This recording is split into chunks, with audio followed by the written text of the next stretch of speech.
This news update is brought to you by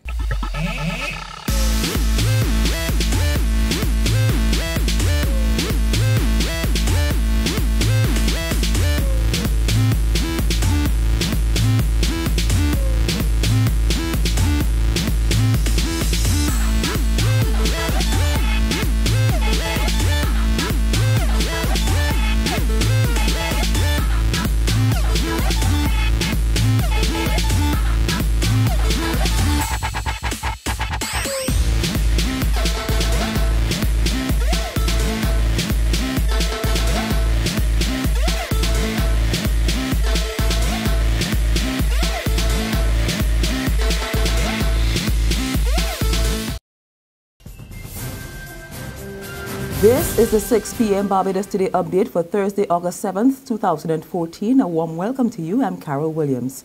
Barbados is Ebola-free, but health officials are keeping a close eye on the outbreak of the virus in West Africa. Health Minister John Boyce told a press briefing this morning that the risk for people outside of Africa remains very low. But he says his ministry will step up surveillance at ports of entry to ensure the island remains Ebola-free. Environmental health officers and port health nurses will be conducting surveillance to identify any persons with symptoms so that the necessary precautions can be taken at an early stage to contain any spread of this disease. Members of the public should be aware that the likelihood of catching Ebola virus disease is considered very low unless you've traveled to a known infected area and had direct contact with a person with Ebola-like symptoms, or had contact with infected animals or contaminated objects. Meantime, Boyce is urging Barbadians who are planning to visit West Africa at this time to postpone it unless absolutely necessary. Tributes flow in for former Chief Justice Sir Dennis Ambrose Williams, who died earlier today.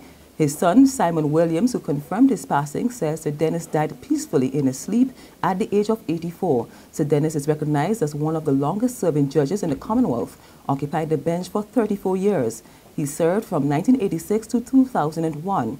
He also occupied the post of Governor General from December 1995 until June 1996. Chief Justice Sir Marston Gibson, in expressing condolences on behalf of the court family, described Sir Dennis as a tower of strength and a true leader of the judiciary who will be missed. In his tribute, the opposition Barbados Labour Party member Dale Marshall described the former Chief Justice as a true nation builder who helped to instill confidence in the application of the law to citizens. After harshly criticizing the handling of retrenchment at most statutory agencies, the Barbados Workers' Union is now giving high marks to the Barbados Tourism Authority. In fact, BWU General Secretary Sir Roy Trotman says the BTA's handling of the matter has been the most professional of all statutory boards. The agency has so far severed ties with around 40 workers as it makes the transition to 2 new entities that will take over its mandate and operations. Sir Roy says the union has not been left out of the process. We haven't reached agreement on everything, but we have been able to have significant social dialogue with this employer. Mr. Elcock and his team should be complimented, not for all the decisions that have been taken, don't misunderstand me, but for the approach and the process that he has dealt with. To the law courts now, a British national has been remanded to prison after pleading guilty to drug trafficking.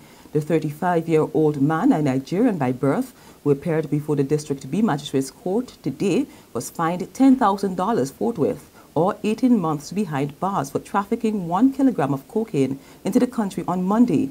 He was also ordered to pay an additional $15,000 forthwith, or 18 months in prison for possession.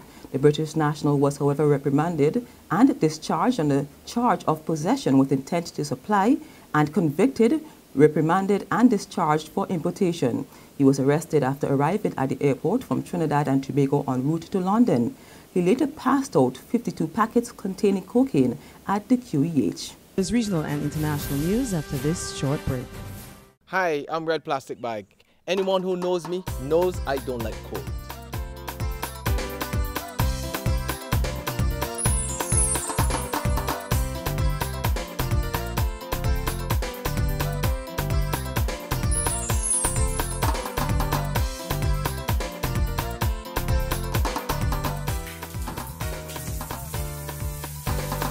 Sunshine reigns in my country. I love it. Get your sun power. To St. Lucia now, where vendors at a beach in the north of the island are pleading for help to get rid of large amounts of seaweed. The vendors say the situation is crippling business, as the seaweed, which is piled up to 7 feet high in some areas, is driving visitors away because of the stench and flies. But fisheries biologist Thomas Nelson says there is little that can be done to stop the floating seaweed. He says the situation is a recurring one at this time of the year and has been affecting several other Caribbean islands. He says the stench emanating from the pileup is caused by decay, but it poses no threat. And finally, Hawaiians are at this hour battening down for 2 hurricanes. Schools, government offices and ports were closed today as the country prepared for Hurricane Iselle, which is expected to deliver a direct hit when it makes landfall tonight. Closely behind Iselle is Hurricane Julio, which Met officials predict will brush past the north of the islands 2 days later, but as a weakened tropical storm. Forecasters say that a direct hurricane hit for Hawaii is a rare event, with Iselle likely to go down in the history books as the first storm to impact the country from the east. Only 2 hurricanes have impacted the country head-on, and that was back in the 1950s. Both systems approach from the south, and our prayers go out to the residents there at this time. And on that note, we end our 6 p.m. Barbados Today update. We will be back again at 7 in the morning. Until then, remember to log on to www.barbadostoday.bb, subscribe to our e-paper, email updates, or better yet, like us on Facebook. You can also catch us on Izumi Media in bus terminals or screenplay at supermarkets and gas stations near you. For the latest news and sports, I'm Carol Williams. Have a wonderful evening. This news update is brought to you by